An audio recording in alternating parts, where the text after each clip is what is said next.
Hello everyone, my name is Sgt Carroll and I'll be teaching you survival psychology. First of all, I'd like to talk about the importance that survival psychology does have when you do find yourself in a tough situation. So if you'd like to go ahead and pause the video right now to reflect, feel free to do so right now. One of the most important requirements for someone in a survival situation is the ability to accept the reality of the situation and react appropriately. The first thing that would happen to you when you get lost or say you're in a tough situation would be fear.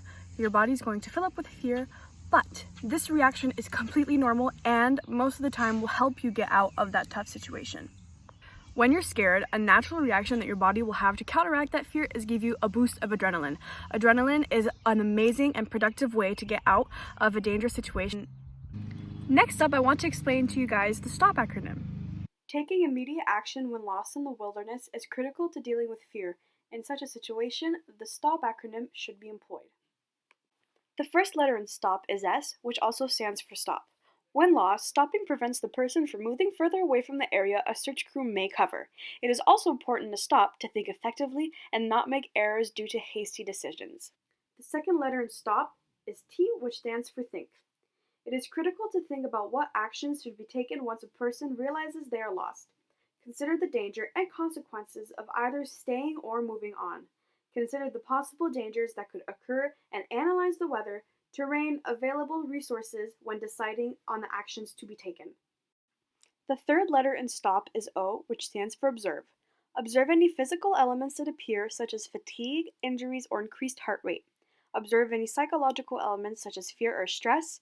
And lastly, observe surroundings for resources, weather potential, terrain, and landmarks that may provide information on the current location. The last letter in STOP is P, which stands for plan.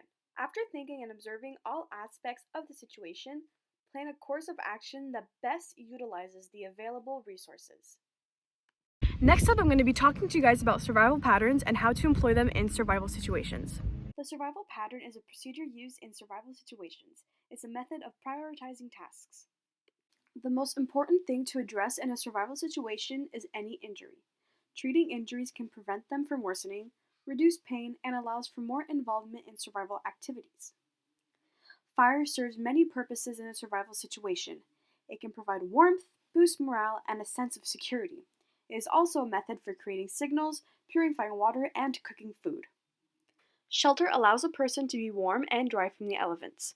Building a shelter early on is very important because you never know when weather conditions may change. It also provides the psychological comfort of having a home base. Signals should be constructed to attract search teams and can take many different forms. Signal fires with a heavy amount of dark smoke are visible from a long distance during the day or night. Other ground-to-air signals should be large and stand out from your surroundings or be placed in nearby open areas. A mirror or other reflecting object is an excellent tool for signaling. Survival without water only lasts a few days. A lack of water can lead to dehydration, which reduces the ability to concentrate. This is dangerous as clear thinking is essential for a survival situation. Water from any ground source should be purified before drinking. A person can live for weeks without food. Excessive hunger can cause confusion and a lack of judgment. Prolonged starvation results in loss of energy, loss of mental clarity, difficulty maintaining body temperature, and eventually death. A balanced and varied diet can improve morale in a survival situation.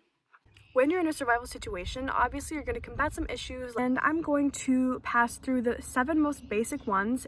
These enemies consist of pain, cold, thirst, hunger, fatigue, and boredom and loneliness.